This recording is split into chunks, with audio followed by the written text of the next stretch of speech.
how to use your Instagram algorithm feature. So let's get straight into the video. So what is your algorithm? It's a new feature that shows you the topics Instagram thinks you care about and lets you adjust them to get better content in your feed.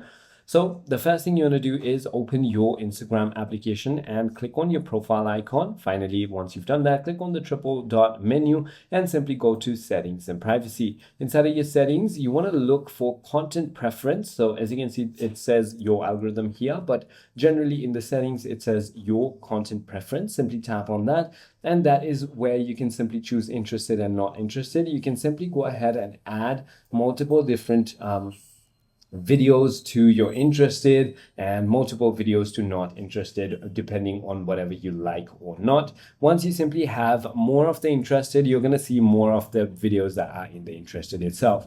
I hope this video clarifies everything for you. If you have further more queries, feel free to comment down below and I'll see you on the next one.